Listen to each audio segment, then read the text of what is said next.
திருப்பாவை பாசுரம் 11.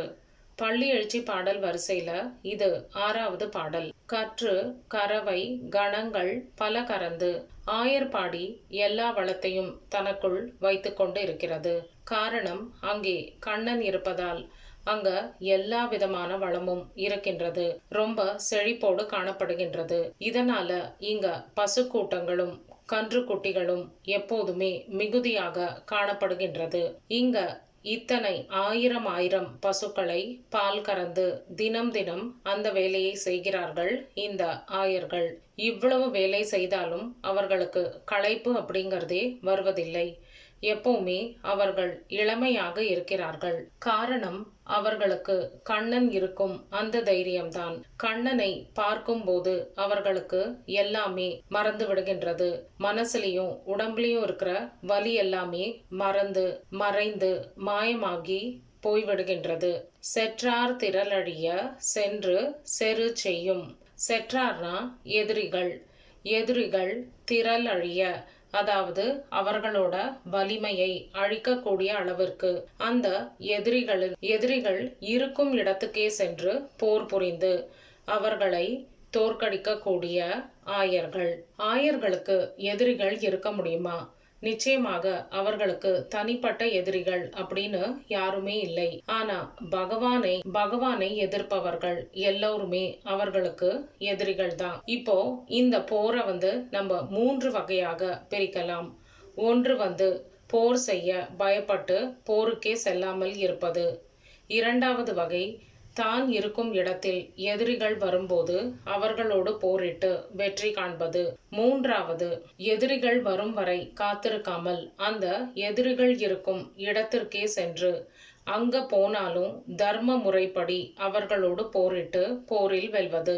இந்த 3வது வகையை சேர்ந்தவர்கள் இந்த ஆயர்கள். குற்றம் ஒன்றில்லாத கோவலர் தம் பொற்கொடியே. குற்றமே செய்யாத அததான் இந்த குற்றம் ஒன்றில்லாத அப்படிங்கிற வார்த்தையில ஆண்டாள் சொல்கிறாள். தர்ம நிலை வழுவாமல் தர்மத்தையே பின்பற்றி அவர்கள் அந்த போரை வெல்கிறார்கள். அப்படிப்பட்ட கோவலர்களோட கொடியே அப்படின்னு அவளை ஏன் அழைக்கிறாள்? கொடி படர்வதற்கு ஒரு கொழு கொம்பை நோக்கி செல்லும். அதே மாதிரி இந்த ஆயர் குலத்தில் பிறந்த பெண் கண்ணனை நோக்கி படர வேண்டும் அப்படிங்கிறது அதோட உள்குறிப்பு. குற்றார வல்குல் புனமயிலே போதராய்.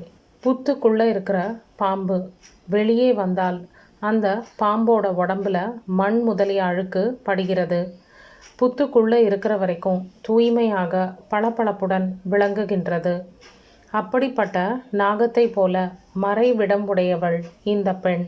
இது அந்த பெண்ணோட புலநடக்கத்தை குறிக்கின்றது. பொற்கொடி, புற்றார வல்குல் இதெல்லாம் அவளோட அங்க அழகை கூறுகின்றது. புனமயில், சோலையில தோகை விரித்து உலவும் மயில் போன்ற சாயல் உடையவள்.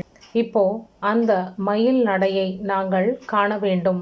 அதற்காகவாவது கதவை திறப்பாய் அப்படிங்கிற பொருள்பட போதராய் அப்படின்னு ஆண்டாள் கூறுகிறாள். சுற்றத்து தோழிமார் எல்லோரும் நின் முற்றம் புகுந்து முகில் வண்ணன் பேர்பாட. இந்த ஆயர்பாடியில எல்லோருமே உறவினர்கள், அனைவரும் சுற்றத்தார். இந்த கிராமம் முழுவதுமே ஒருவருக்கு ஒருவர் உறவு முறை உண்டு. இப்போ நாங்க எல்லோருமாக கூடி உன்னோட வீட்டு முற்றத்தில் நின்று கொண்டு அந்த முகில் வண்ணனுடைய கண்ணனுடைய பேரை பாடி ஆடிக்கொண்டு இருக்கின்றோம். இதை கேட்டும் கூட நீ உறக்கத்தில் இருக்கிறாயே அப்படின்னு ஆண்டாள் இங்கே சொல்கிறாள். சிற்றாதே பேசாதே. அந்த கண்ணனோட பேர் கேட்டாலே உன்னோட நெஞ்சமெல்லாம் உருகி கண்கள்ல நீர் நிற்கும். அப்படி இருக்கும் நீ இப்போ எப்படி அசையாமல் தூங்குகின்றாய்? வாய் திறந்தும் பேசவில்லை. செல்வ பெண்டாட்டி நீ. எல்லா விதத்திலும் அந்த கண்ணனோட அருளை பெறுவதற்கு தகுதியானவள் நீ. அப்படி இருக்கும்போது நீ இப்படி உறங்கிக் கொண்டிருப்பது அழகல்ல. அதனால உடனே எழுந்து கதவை திற. எங்களோட நீராடி விட்டு நம்ம எல்லாருமாக சேர்ந்து பாவை நோன்பை மேற்கொள்வோம் அப்படின்னு ஆண்டாள் கூறுகிறாள். கற்று கரவை கணங்கள் பல கரந்து செற்றார் தீரலழிய சென்று சேரு செய்யும் குற்றமொன்றில்லாத கோவலர்தம் பொற்கோடியே புற்றாரவல்குல் புனமயிலே போதராய் சுற்றத்து தோழிமார் எல்லோரும் வந்து நின் முற்றம் புகுந்து முகில் வண்ணன் பேர் பாட சிற்றாதே பேசாதே செல்வா பெண்டாட்டி நீ ஏற்றுக்கு உறங்கும் பொருளேலோரெம்பாவாய். இந்த பாசுரத்துல குறிக்கப்படும் ஆழ்வார் பூதத்தாழ்வார். இங்க கண்ணனோட பெருமையை பாடி கூடவே ஆயர் குலத்தவரின் புகழையும் பாடுகிறாள் ஆண்டாள். அதே போல கண்ணனுடைய பெருமையை பாடி பரவிய பூதத்தாழ்வாரை இந்த பாசுரம் குறிக்கின்றது.